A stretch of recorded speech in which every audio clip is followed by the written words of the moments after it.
میں واپس آتی ہوں مروت صاحب پہ، پھر ہم نے اگلے ٹاپک پہ جانا ہے. کوئی پارٹی اور ہے جو ان کو لینا چاہے گی؟ اب دیکھیں نا، فری ہیں وہ، تو کوئی بھی پارٹی انہیں پک کر سکتی ہے. کیوں؟ آپ کو نہیں لگتا؟ دیکھیے، جو بچی اپنے گھر سے بھاگ جائے نا، وہ کہیں اور نہیں بستی ہے. سر بچی کہاں ہے وہ ایک محاورتن کہہ رہا ہوں نا. پنجابی کا ایک محاورہ ہے، وہ کہتے ہیں کہ آلنے اور ڈگے بوٹ. بوٹ کہتے ہیں جو چڑیا کا بچہ نہیں ہوتا نوزائیدہ، آلنا کہتے ہیں گھونسلے کو، کہ جو بوٹ جو ہے وہ اپنے گھونسلے سے گر جائے تو وہ پھر سروائیو نہیں کرتا سیاسی طور پر. تو ان کا جو گھونسلہ ہے جہاں سے انہیں یہ پر اور پرواز نصیب ہوئی، وہ تحریک انصاف ہے. تو وہاں سے گئے تو. اچھا، ویسے یہ میں ضرور دیکھنا چاہوں گی، کیونکہ مجھے ایسے لگتا تھا کہ شاید وہ پیپلز پارٹی یا کسی اور پارٹی میں جائیں تو ان کے لیے دروازے کھل جائیں گے. میرا نہیں خیال کہ وہ جس حد تک جا چکے ہیں، آپ کا خیال ہے کہ ان کو نواز شریف برداشت کریں گے؟ کمال کر رہے ہیں. یا شہباز صاحب برداشت کریں گے؟ کیوں کریں گے؟ تو I don't think so. چلیں، اب آپ نے ذکر کر دیا شریف برادران کا، تو میں پھر اس پہ بھی ایک سوال جلدی سے کر لوں. یہ میاں صاحب آج بڑے عرصے بعد نمودار ہوئے، مطلب بڑے خوش لباس بنے ہوئے تھے وہ، اور ان کے ساتھ ان کی بیٹی مریم صاحبہ. نمودار کے لیے آپ نے وہ جو نمودار کا لفظ عجیب سا ہے. نہیں مطلب کہاں تھے؟ ساتھ بیٹھے ہوئے تھے. نہیں سر، اتنے دنوں سے وہ کہیں خبر میں کہیں نہیں. لیکن جب IMF نے دیکھیں تعریف کی شہباز شریف صاحب کی پالیسیز کی. اچھا، اس پہ بھی میں نے بعد میں بات کرنی ہے IMF کے اوپر. تو نواز شریف صاحب کے بارے میں جو ایک پرسیپشن تھا کہ وہ خوش نہیں ہیں، وہ شہباز شریف صاحب کی پالیسیز کو اون نہیں کرتے، وہ تو کرٹیسائز بھی کرتے رہے ابھی کچھ عرصے پہلے تک کہ یہ مہنگائی اتنی زیادہ کیوں ہے اور میں ان پالیسیز کے بھی خلاف ہوں. اس طرح کی باتیں تھوڑی بہت کی، لیکن پھر وہ گوشہ نشین ہو گئے تھے. لیکن آج وہ اپنی بیٹی کے ساتھ بیٹھے ہوئے تھے، اور جو MPs وغیرہ تھے ان سے ملاقاتیں بھی کی ہیں اور تعریف بھی کرے تھے شہباز شریف صاحب کی، کہ دیکھیں IMF بھی بالآخر ان کی صلاحیتوں کا متعارف ہو گیا شہباز شریف صاحب کی. بہرحال دیکھیں، لائک اٹ اور ناٹ، شہباز صاحب جو ہیں وہ کامیاب تو ہوئے ہیں. IMF کی جو MD ہیں ان کے ساتھ تعلقات جو ہیں بہتر کرنے میں.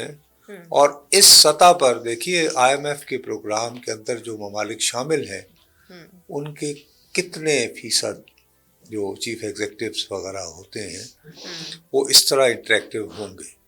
ان تک رسائی جو ہے میرا خیال ہے کہ ایک مشکل ہے. لیکن میں سمجھتا ہوں کہ شہباز صاحب نے نہ صرف ابھی، کیونکہ IMF کی جو بیوروکریسی ہے، IMF ایز این انسٹیٹیوشن، اس کو تو کافی انوائے کیا ہوا ہے اسحاق ڈار صاحب نے. تو ڈار صاحب کے اس کے باوجود انہوں نے پیرس میں، حالانکہ وہ کانفرنس جو پیرس میں ہو رہی تھی اس کا ہرگز موضوع کوئی اور تھا، سائیڈ لائن پہ، لیکن اور یہ وہاں پر گئے تھے جب یہ ان دنوں وزیر اعظم تھے، اور بہرحال ایک بیل آؤٹ پیکیج تو لے کر آئے تھے. بالکل. اور اب بھی فرض کیا اگر اس ملاقات کے نتیجے میں بجلی کی قیمتیں کسی طرح کم ہوتی ہیں، IMF ایگری ہو جاتا ہے کوئی ایسا راستہ، تو ظاہر ہے اس میں تو ان کی بلے بلے ہو جائے گی.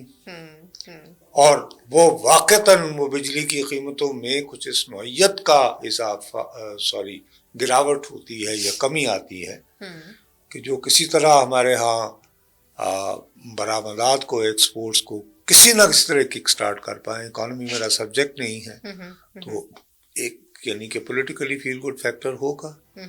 تو اگر ایسی محسوس کر رہا ہے بڑا بھائی کہ یار میرا جو چھوٹا بھائی ہے وہ کوئی جلوہ دکھا سکے گا، تو پھر کیوں بڑی اچیومنٹ ہوگی. لیکن اس میں بھی بہت سارے اگر ہیں نا، ابھی تو it's too much slips in the lips and the cup والی بات ہے نا. بالکل. اچھا، لیکن اب اس کے بیچ میں ایک مسئلہ اور بھی ہے. اب ہم IMF پہ ویسے تو لوگوں کو سم ٹائم بھی پسند نہیں آتا ٹاپک، لیکن اس پہ ایک چیز بڑی ضروری ہے کہ جتنے بھی اچھے اور مفید مشورے ہیں یہ ہم کسی اور کے کہنے پہ کیوں کرتے ہیں؟ اب یہ کہا جا رہا ہے کہ جو سول بیوروکریسی ہے اس میں کچھ ریفارمز لانے کی IMF نے ڈیمانڈ کی ہے، اور یہ خوشی خوشی کہہ رہے ہیں ہم ضرور کریں گے. یہ خود سے کیوں نہیں کرتے؟ مطلب بجٹ سے لے کے، مہنگائی سے لے کے، کراس کٹنگ ہو گئے، اس قسم کی چیزیں ہو گئی. ہمیں خود بھی پتہ ہے کہ یہ چیز غلط ہے، ہم لیکن پھر بھی جب تک کوئی دوسرا باہر سے آ کے ہمیں نہیں بتائے گا کہ دیکھیں آپ نے یہ کرنا ضروری ہے ورنہ ڈنڈا آپ کو لگے گا، ہم یہ خود محسوس کیوں نہیں کرتے؟ اب یہ سول جو بیوروکریسی میں یہ ابھی کہہ رہے ہیں کہ ہم مختلف چیزیں کرنے جا رہے ہیں اس کو اس میں 70ویں گریڈ سے اوپر کے جو لوگ ہیں وہ اپنے ایسٹس فائل کریں گے, تمام چیزیں کیا ویسے مجھے تو یہ اچھا ڈرامہ بازی لگتی ہے ٹک باکسنگ ہے. ہاں ہم کو ضرورت سے زیادہ ڈونر ایجنسیز کو بھی ضرورت سے زیادہ کریڈٹ دے دیتے ہیں. اب میں نے چیف جسٹس تک پہنچا دیا آئی ایم ایف کو. سیدھی سی بات ہے کہ میں ٹرمپ کا قطعی حامی نہیں ہوں, لیکن اب یو ایس ایڈ کے بارے میں جو سٹوریز آ رہی ہیں سوچیں مطلب اس پہ بھی اعتماد اٹھ گیا آپ کا. نہیں بابا, یو ایس ایڈ کے بارے میں اپیرنٹلی تو ہم یہ سمجھتے تھے نا کہ وہ کوئی, اور میں واقعی میں بہت پریشان تھا, سب سے مستند ادارہ سمجھتے تھے. تو اگر اس میں جو ہے عجیب و غریب قسم کی سٹوریز آ رہی ہیں تو نظر بظاہر دنیا کی ایک واحد سپر طاقت نے اپنی جانب سے جو خیراتی ادارہ بنا رکھا تھا, اگر وہ غریبوں کے کام نہیں آ رہا تھا تو پھر ہم سے کیا امید ہے؟ تو باقی عالمی اداروں کا کیا عالم ہوگا بی بی. ایگزیکٹلی, بالکل. اور جب باقی عالمی اداروں کی بات ہوگی تو پھر اس میں آپ آئی ایم ایف کا نام بھی شامل کریں گے. نہیں لیکن مجھے یہ بتائیں کہ یہ ویسے تو وقت ختم ہونے کے قریب ہے, یہ کون سا وقت؟ سر پوڈ کاسٹ کا وقت ختم ہونے کے قریب ہے. یہ آئی ایم ایف کا چیف جسٹس سے ملنا, اچھا اس میں بھی ایک عجیب مذاق خیز بات ہے. شاہ محمود قریشی صاحب کہتے ہیں کہ جی آئی ایم ایف کے وقت کو کیوں ملوایا گیا, ایسا تو پہلے کبھی ہوا نہیں. اور انہی کی جماعت کے بیرسٹر گور صاحب کہتے ہیں جی یہ تو کوئی بری بات نہیں, اگر انہوں نے مل بھی لیا تو کوئی حرج نہیں ہے. مطلب آئی ایم ایف کو چیف جسٹس سے ملوانے کی کوئی سینس آپ کو سمجھ آتی ہے؟